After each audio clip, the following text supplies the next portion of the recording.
Ada kisah nyata di Saudi kemarin terjadi. Sampai heboh. Orang ini, da'i ini di Maroko, subhanallah dia mimpi. Rasulullah SAW datang kepada dia. Kisah nyata. Lalu berkata kepada dia, sesungguhnya ada seseorang tinggal di Mekah bernama Fulan. Sampaikan berita gembira kepada dia kalau dia termasuk ahli surga. Orang ini bangun kaget mimpi. Rupanya mimpi lagi hari kedua. Mimpi lagi hari ketiga. Sampai 3 kali dia mimpi.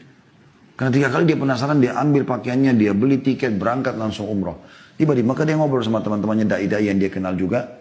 Bertemu mereka. Lalu dia cerita sama teman-temannya. Saya mimpi ada seseorang bernama Fulan bin Fulan dari suku ini. Itu di Mekah. Dan Nabi SAW bilang 3 kali dalam mimpi saya sampaikan dia termasuk ahli surga. Gimana nih? Ayo kita cari. Teman-temannya bantu cari. Tanya sana, tanya sini. Setelah berapa hari berusaha. Nah betul ditemukan. Ada orang bernama itu. Di salah satu, kalau kita RT lah ya. Di Mekah. Datanglah mereka ke sana, lalu kemudian menanyakan kepada Pak RT-nya kalau kita ya. Nanya, gimana nih? Ada nggak sih orang bernama Fulan? Kenapa kalian cari? Ngapain cari orang ini? Ternyata orang ini buruk sekali di tengah-tengah masyarakat itu. Tapi Nabi SAW bilang dia termasuk ahli surga. Luar biasa ya. Maka kata orang yang dari Maroko ini, emang kenapa? Dia bilang kalian tidak layak bertemu sama orang ini ahli maksiat. Kalau ada orang yang paling buruk di tempat kami ini, dia orang paling buruk ini. Nggak sholat, nggak segala macam. Kata orang dari Maroko, tapi saya mau ketemu. Di mana rumahnya?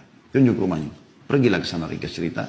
Tiba di sana, ketuk-ketuk pintu dibuka sama orang ini.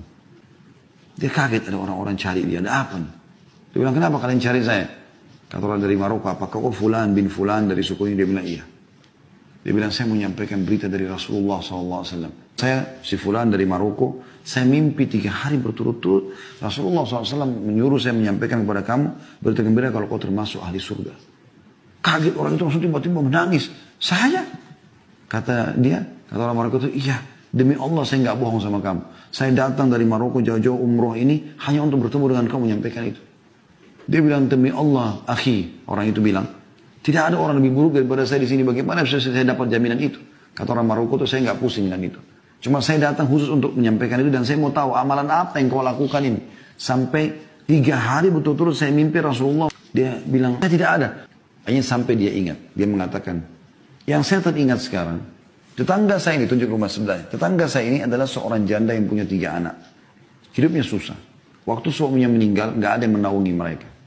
Maka semenjak itu, dan sampai hari ini demi Allah, saya sudah bertekad untuk memberikan setengah gaji saya. Jadi setiap terima gaji, saya kasih ke mereka setengah, kepada saya setengah. Tidak ada yang tahu kecuali saya. Sama Allah Subhanahu Wa Taala. Kata orang Maroko tersebut, itu amalmu. Memenuhi hajat saudaramu muslim tadi. Kata orang soleh ini, ayo segera ikut sama saya ke Masjid Haram. Maksudnya ayo segera taubat kembali kepada Allah, perbaiki amalmu. Ini luar biasa berita gembira. Orang itu ketakutan mengatakan, saya tidak layak ke haram sekarang seperti ini. Ini Mekah ini, bayangkan aja. Lalu kata orang Maroko, baik, siapkan dirimu. Dia bilang dia siap-siap, dia mandi, dia bersih, dia pakai baju terbaik, lalu dia ikut ke masjid. Kata orang Maroko ini begitu masuk masjid, nangis orang ini. Seperti orang yang masuk ke sebuah alam yang penuh dengan kedamaian, kebahagiaan luar biasa. Dia bilang begitu masuk masjid, mulai sholat. Kata orang Maroko ini, nangis terus orang itu. Karena nangisnya, karena terusnya dia nangis. Kami pun sampai nangis gitu. Dan subhanallah, setelah baca tilawah Al-Quran di rakaat pertama ruku, tidak sujud. Begitu sujud, kami bangun sama imam, dia masih sujud orang ini.